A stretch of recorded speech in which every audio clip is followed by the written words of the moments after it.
આજની ધર્મકથા. પ્રણામ. મહોપાધ્યાય યશોવિજયજી મહારાજે રચેલી કેવલી ભુક્તિ વ્યવસ્થાપન દ્વાત્રિંશિકા, એનો સત્સંગ આપણે ગઈકાલથી શરૂ કર્યો કે જેના કારણે આપણને ખ્યાલ આવે કે આપણા પરમાત્મા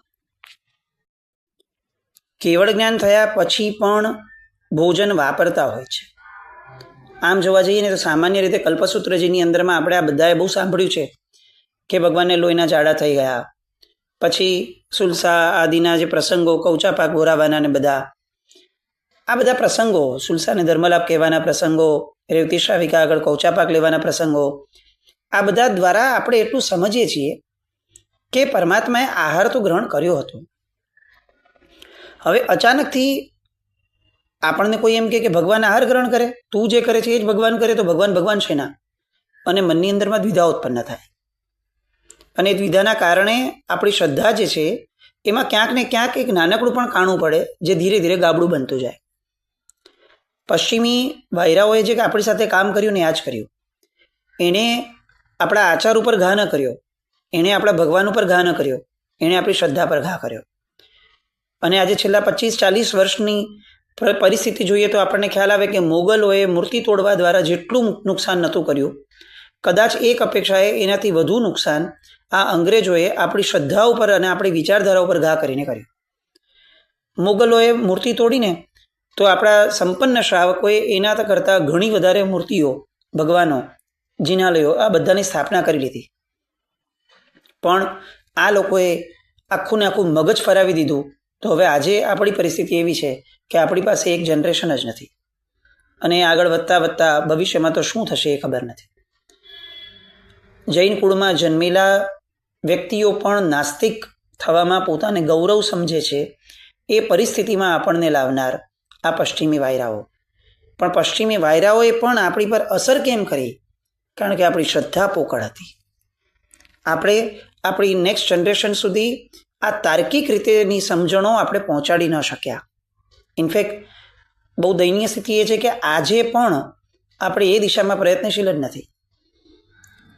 સમય બદલાય છે, સમય પ્રમાણેની છૂટછાટો આપણે જીવનમાં લેતા જઈએ છીએ, પણ સમય પ્રમાણે ઉપદેશનું, પ્રવચનનું સ્તર બદલાવવું જોઈએ એવું સ્વીકારવામાં આપણને છોછ છે.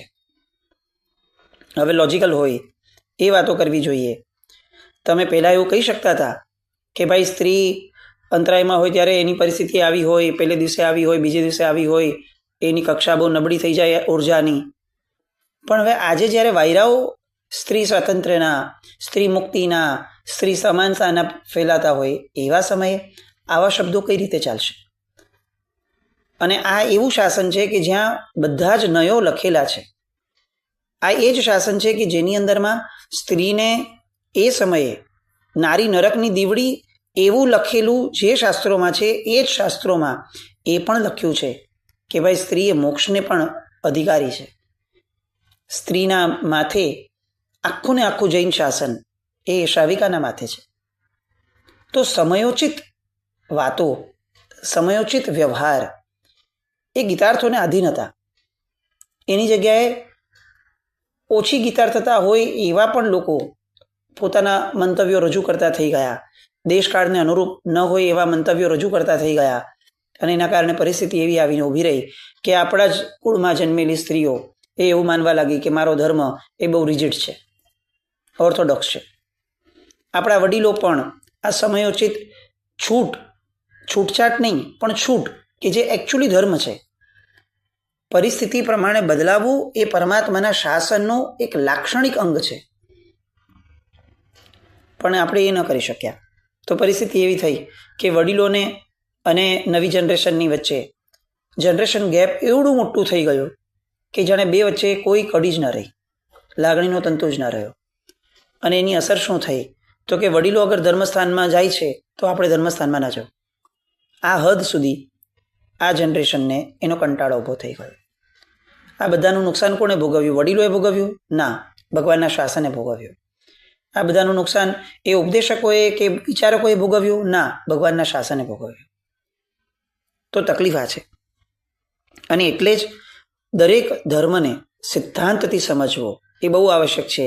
કારણ કે સિદ્ધાંતથી સમજેલો માણસ એની શ્રદ્ધા એટલી પ્રબળ હોય કે કોઈ એને પોકળ કરવા પ્રયત્ન કરે તો પણ એને ખબર હોય કે નહીં, અમારો મત આ છે. બાળપણથી આપણે જેમ સૂત્રો શીખવાડતા થયા એમ બાળકોને સિદ્ધાંતો શીખવાડતા થયા હોત ને તો આજે પરિસ્થિતિ બહુ અલગ હોત. પણ આપણે અત્યારે કેવલી એ ભોજન લે કે નહીં એ બાબતમાં દિગંબર મત અને આપણો મત એ કઈ રીતે અલગ પડે છે એને તર્કથી અને દ્રષ્ટાંતોથી સમજીએ છીએ. ગઈકાલ સુધી આપણે જોયું કે એમનો મત હતો કે ભાઈ નિદ્રાનું કારણ છે ભોજન, અને એનું ખંડન કર્યું મોપાધ્યાયજી મહારાજ સાહેબે કે નિદ્રાનું કારણ ભોજન નથી, દર્શનાવર્ણીય કર્મ છે. બહુ લોજિકલ વાતો છે. એના પછીનો એમનો મત છે કે રસ સંબંધી મતિજ્ઞાનની પ્રાપ્તિ એ ભોજનમાં છે, એટલે કેવડી કવળ ભોજન નથી કરતા. એટલે શું કહેવા માંગે છે કે કેવલી ભગવંતોના મતિ જ્ઞાનમાં હજી પણ રસ જન્મી શકે ભોજનની અંદરમાં, એવું મતિ જ્ઞાન ઊભું છે. પણ તરત જ પ્રશ્ન કરે છે કે ભાઈ કેવલી ભગવંતને ભોજનથી રસ જન્મે એ તો તમે કોઈ કલ્પનામાં ન આવે એ હદ સુધીનો આક્ષેપ મૂકો છો. ઘ્રાણેન્દ્રિયના તર્પણ એટલે કે સુગંધથી જે મતિજ્ઞાનની ક્ષમતામાં રસ ઊભો થાય એવો રસ તો મોહનીયના કારણે છે, અને એવું મોહનીય તો ક્યારનો ક્ષય થઈ ગયું છે. તો સુગંધથી એમને રસ જાગશે એટલે ભોજન જ ન લેવું જોઈએ એવો તમારો મત એ તો કેવળ જ્ઞાનીના મોહનીયના ક્ષયના અસ્તિત્વ ઉપર પ્રશ્ન ઊભો કરનારો છે. તમે આવું વિચારી પણ કઈ રીતે શકો? જો આટલું નિર્બળ મન હોય એમનું, જેનું મન જ ક્ષય થઈ ગયું છે, એના મનની અંદરમાં આવા વિકલ્પો થશે, આવું વિચારવું એ પણ કઈ રીતે શક્ય છે? એના પછીની દિગંબરની માન્યતા છે કે કેવળ જ્ઞાનીને ધ્યાન અને તપ એ બંનેનો વ્યય છે, એ કરતા જ નથી ક્યારે ધ્યાન અને તપ, તો પછી એને ભોજન એપ્લિકેબલ જ નથી થતું. કેવળ જ્ઞાની તપ કેમ કરે, કેવળ જ્ઞાની ધ્યાન કેમ કરે? કારણ કે હવે એ તો સતત ઉપયોગ બનતા છે, અને ભોજન તપનો તો પ્રશ્ન જ નથી આવતો કે હવે એમને કંઈ કરવાનું જ બાકી નથી રહેતું, તો પછી તપ કેમ કરે? તો જો એમને ધ્યાન અને તપ નથી તો એ ભોજન શું કામ લે છે? અને ત્યારે મહાપાધ્યાયજી મારા સાહેબ કહે છે કે કેવલીનો ભુક્તિકાળ એટલે કે ભોજનનો જે સમય છે એ સમયે ધ્યાન અને તપ અસંભવ છે, એની ના નથી, પણ એનો અર્થ એ નથી કે કેવળ જ્ઞાનીમાં ધ્યાન ન હોય, કેવળ જ્ઞાનીમાં તપ ન હોય. કેવળ જ્ઞાનીમાં ધ્યાન અને તપ અક્ષતપણે રહેલા છે, એટલે એને બહારથી નવા ધ્યાન કે નવા તપનું આરોપણ કરવાનું રહેતું જ નથી. જેનામાં ઇનબિલ્ટ હવે આ ધ્યાન અને તપ સતત વહેતા હોય એને હવે પ્રયાસ કેમ કરવાનો હોય? એટલે આવો બધો વ્યાઘાત નથી, પણ એટલા માત્રથી ભોજન ન લેવું એ કેવી રીતે વિચાર કરી શકાય? એની પછીનો મત છે કે આ જે ઔદારિક શરીર છે એનો સ્વભાવ ભોજન વગર રહી શકવાનો છે, એટલે કેવળી ભોજન નથી લેતા. એ ભોજન વગર ટકી શકે એમ છે. જેટલો કાળ એમને હવે કેવળ જ્ઞાન અને નિર્વાણની વચ્ચે પસાર કરવાનો છે એટલો કાળ, તો પછી એ કેમ ભોજન લે? મોપાધ્યાયજી મહારાજ સાહેબ એવું કહે છે કે ભાઈ જેમ ઔદારિક શરીર આયુષ્યથી ટકે છે એવી રીતે આ ઔદારિક શરીર એ ભોજનથી પણ ટકે છે. એવો ઔદારિકતાનો જ ભેદ છે, ઔદારિક પૂતગલોનો જ આ ભેદ છે. અને ભોજન માટે આ શરીર એ એક પ્રયોજન છે ભોજન શરીરનું, એટલા માટે પ્રયોજન પૂરતું પણ ભોજન લેવું એમાં કોઈ બાદ નથી દેખાતો. બીજો મત મૂકે છે કે પરોપકારની હાનિ થાય છે. કેવલી જ્યારે ભોજન કરે છે ત્યારે પરોપકારની હાનિ થાય છે, કોઈકને ત્યાં લેવા જવું, કોઈકનું પાસેથી માંગવું, અને એના કારણે તમે પરોપકારી છો આવી જે એક આખી દ્રઢ શ્રદ્ધાન બેસે જ લોકોને, એની હાનિ થાય છે. તો કે એવું નથી. નિયત અવસર આવે એ સમયે કેવલી ભોજન કરે એમાં પરોપકારનો કોઈ બાદ જ નથી, એની હારે સંબંધ જ નથી. તમે કેમ કારણ વગર ચિપકાવો છો? ભોજન વાપરવું અને પરોપકાર એ બેને શું સંબંધ છે? એની પછીનો મત છે કે અન્યને જિગુપ્સા થાય, કેવલીને ભોજન કરતા જુએ તો અન્યોને જુગુપ્સા થાય છે, એટલે પણ ન કહેવું જોઈએ. અને ત્યારે મહોપાધ્યાયજી મહારાજ સાહેબ અત્યંત વેધક પ્રશ્ન પૂછે છે. આમ આપણને લાગે કે મહોપાધ્યાયજી મહારાજ સાહેબની જડબેસ લાગતા ગજબ ના કશે. એમણે જુગુપ્સાનો જવાબ જુગુપ્સાથી ના આપ્યો, એમણે સામે પ્રતિપ્રશ્ન કર્યો કે જો ભોજન કરવાનું જોવા માત્રથી જુગુપ્સા થતી હોય તો નગ્નપણા જોવાથી તો કેટલી બધી જુગુપ્સા થાય, તો તમે નગ્નપણાને કઈ રીતે સ્વીકારો છો? આમ આપણને એમ લાગે કે મહોપાધ્યાયજી મહારાજ સાહેબની વેધકતા છે ને, એ જ્યારે જેમ જેમ વાંચતા જઈએ કોઈ પણ વિષયમાં, એ જ્યારે નવ્ય ન્યાયના પર્યાયમાં હતા ત્યારે પણ એટલા વેધક હતા. એ જ્યારે આનંદગંજીને મળ્યા અને એ પછીથી જ્યારે આખું ને આખું અધ્યાત્મ ખોલ્યું છે એમણે, એ સમયે પણ એમની વેધકતા, એમનું એ 350 ગાથાનું સ્તવન, એમની 500 ગાથાનું સ્તવન, આ બધાની જે વેધકતા, એમના પદોની વેધકતા આપણે સાંભળીએ ત્યારે સોસરવું આપણને ઉતરી જાય કે મહોપાધ્યાયજી મહારાજ સાહેબની જે સ્પષ્ટતા છે અને લખાણની જે વેધકતા છે એ એટલી બધી તીવ્ર છે કે ચોક્કસપણે આપણને ઘા લાગે ને લાગે છે. અને એમણે ઘા કર્યો આવો જ કે જુઓ, જુગુપ્સા એ તો કોઈ પ્રશ્ન જ નથી. ભોજન જોઈને કોઈને જુગુપ્સા થયું નથી. અને બીજું, કેવડી તો નિર્મોહી છે, એટલે નિર્મોહી એવા ભગવાનને કોઈ પણ વસ્તુની જુગુપ્સા એમને હોય નહીં ને એમના થકી કોઈને ન હોય. પણ પ્રશ્ન આ છે કે તમને જુગુપ્સાની આટલી ચિંતા છે તો તમે જે નગ્નપણું સ્વીકાર્યું છે કે સવેશ મોક્ષ ન થાય, સાધુને વેશ ન હોય, સાધકને વેશ ન હોય, એ વાત એ તો અત્યંત જુગુપ્સા પ્રેરક છે. સાથે આ એક વસ્તુ આપણે લઈએ, જો એમને ત્રીજો જે પોઈન્ટ મૂક્યો હતો કુમુદચંદ્રજીએ, એ આ હતો કે સવસ્ત્રધારી જે છે એ ક્યારેય મોક્ષે ન જઈ શકે. આ એક દલીલ અંતર્ગત આપણે આ વસ્તુ સમજી શકીએ છીએ કે નગ્નપણું એને જ્યારે ઘટિત કરવામાં એ એમ કે છે કે ભગવાન પણ નગ્નપણે હતા, ત્યારે એ લોકો એ વસ્તુ સાવ આપણને ભૂલાવડાવી દે છે અથવા જાણીને નથી બોલતા કે ભગવાન એ અતિશયવંતા હતા. તીર્થંકર પરમાત્માઓ એમનો અતિશય હોય કે એમના અંગોપાંગો એ હંમેશા સામાન્ય ચર્મચક્ષુથી ન દેખી શકાય એવા હોય.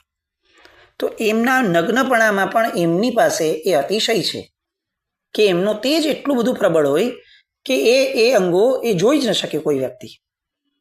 એમનો અતિશય છે, પણ સામાન્ય માણસ પાસે અતિશય નથી. તો ત્યાં તો જુગુપ્સા થવાનો એ કંઈક, એમાંય અત્યારની જે શહેરીકરણની વ્યવસ્થાઓમાં આપણે ઘસડાયા છીએ, એમાં તો આ એપ્લિકેબલ નહીં, એક્સેપ્ટેબલ બી ઓછું થાય એવું છે. તો આ આખો સિદ્ધાંત વ્યવહાર જગતને છોડી પણ દઈએ તો પણ આ આખો સિદ્ધાંત પરમાત્મા સ્વયં જ્યારે ગણધર ભગવંતોને દીક્ષા આપે છે એ સમયે ઇન્દ્ર આદિ વસ્ત્રો લઈને ઊભા હોય છે ને સવસ્ત્ર દીક્ષા અપાય છે, સપાત્ર દીક્ષાઓ એ અપાય છે. તો જ્યારે ભગવાન પોતે જ માર્ગની સ્થાપના આ રીતે કરતા હોય તો ભગવાને નહોતું કર્યું એટલે અમે ન કરીએ, આવી વાત એપ્લિકેબલ જ નથી થતી.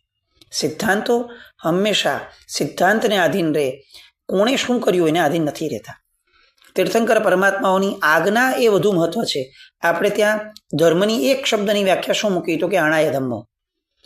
ભગવાને આજ્ઞા શું કરી એ અમારી માટે ધર્મ છે, ભગવાને શું કર્યું હતું એ અમારી માટે આરાધ્યતા છે. પણ ધર્મ એ અમારી માટે ભગવાને જે અમને કીધું એ છે. કેમ? કારણ કે ભગવાને જે કર્યું એ એમની ક્ષમતા, એમનું સંઘયણ હતું. પણ ભગવાને જે કહ્યું એ અમારા સંઘયણને અમારી ક્ષમતા પ્રમાણેનું છે, અમારે એને અનુકરણ કરવાનું છે. તો અહીંયા જે ત્રીજો મુદ્દો એમનો છે એ પણ સાથે અહીંયા એનો ખંડન થાય છે એનો કે સવસ્ત્રધારી મોક્ષે ન જઈ શકે, આવી વાત ક્યારેય ઉપસ્થિત જ નથી થતી અને એપ્લિકેબલ પણ નથી થતી. અહીંયા એક બીજો મત મૂકે છે કે વ્યાધિની ઉત્પત્તિ થાય, ભોજન લઈએ એટલે વ્યાધિની ઉત્પત્તિ થાય. જ્યારે અહીંયા તરત એમ કહે છે કે કેવળી ભગવંતને પોતાનું જ પુણ્ય આક્ષિપ્ત નિસર્ગથી હિત મિત આહાર હોવાથી એમને કોઈ પણ વ્યાધિ ક્યારેય ઉત્પન્ન થતી જ નથી. એટલે કેવળીને કવળ ભોજન કરવામાં કશો જ બાધ નથી. આમ આવી કેટલીક દલીલો કેવલી ભુક્તિ વ્યવસ્થાપન દ્વાત્રિંશિકા એની અંદરમાં પૂજ્ય મહોપાધ્યાયજી મહારાજ સાહેબે લખી છે. આપણે આવું ક્યારે ભણશું ખબર નથી, પણ આપણે ભણવું જોઈએ એવો સ્વીકાર પણ કરવો જોઈએ. આ જ ગ્રંથની શરૂઆતમાં એમણે જૈનત્વ શું છે ને એનો એક ઉદાર દ્રષ્ટિકોણ એ એમણે લખ્યો છે, જે જ્ઞાનસારની અંદરમાં પણ એમણે રિપીટ કર્યો છે. જૈન આગમોને અમે સ્વીકારીએ છીએ, પણ આ આગમને સ્વીકારવાની પાછળ આગમો પ્રત્યેનો રાગ એ કારણભૂત નથી જ. અને પર સિદ્ધાંતનો અમે અસ્વીકાર કરીએ છીએ એનું કારણ એ નથી કે અમને પર સિદ્ધાંત પ્રત્યે દ્વેષ છે, પણ જેમનું વચન અમને યુક્તિયુક્ત લાગ્યું, જેમનું પ્રતિપાદન સત્યનું સંતાન હોય, અહીંનો અમે સ્વીકાર કરીએ છીએ અને બીજાનો અમે અસ્વીકાર કરીએ છીએ. એટલે અમે જૈન મતનો સિદ્ધાંતનો સ્વીકાર એટલા માટે નથી કરતા કારણ કે અમે જૈન છીએ. અમે એટલા માટે કરીએ છીએ કે આ બધી જ વાતો એ યુક્તિયુક્તથી સંગત છે અને આ બધી સત્યના સંતાન એટલે કે સત્ય હોવાના અમે એમને કન્વિન્સ છીએ અમે એ બાબતમાં, એટલે અમે કરીએ છીએ. આપણને આપણા દર્શનોની અંદરમાં આવી વાતો બહુ જ પૂર્વના આચાર્યો ભગવંતો આગળથી જોવા મળશે. તમે ભગવાન વિતરાગ છો, શિવ છો, બુદ્ધ છો, કોણ છો, અમને એની સાથે સંબંધ નથી. તમે તમારા નામથી તમે કોણ છો એની અમને સંબંધ નથી. તમે ગુણથી વિતરાગ છો તો અમે તમને વંદન કરીએ છીએ.